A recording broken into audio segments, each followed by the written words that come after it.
Hello dear souls. तर बघूयात मला कुठल्या गोष्टीवरती काम करायचं आहे.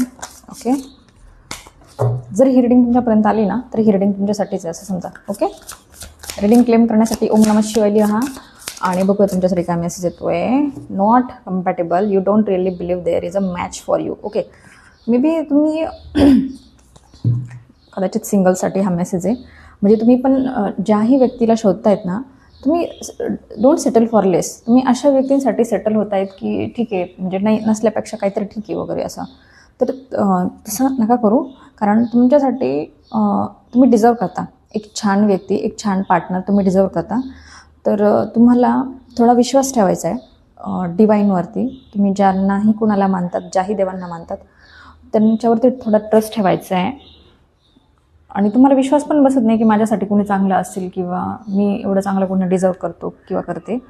Have a open mind, have a open heart. आणि जर तुम्ही कोणाचं आयुष्यात कोणाबद्दल वाईट विचार नाही केला आहे, कोणाचं वाईट नाही केलं आहे, तर तुमच्यासोबत का वाईट होईल? सगळं चांगलंच होईल. Okay, trust in God. दुसरा मेसेज आहे playing games. You don't need to play games to keep their right one interested in you.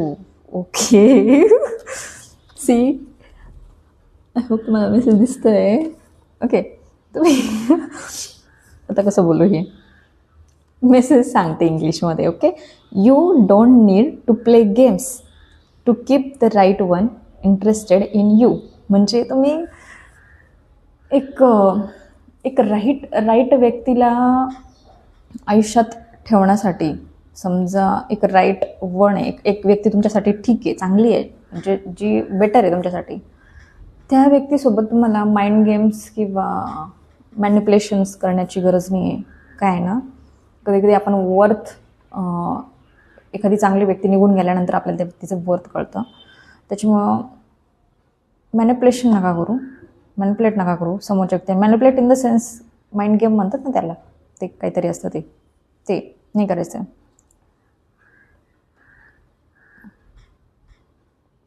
Yes, हा मेसेज आहे तुमच्यासाठी.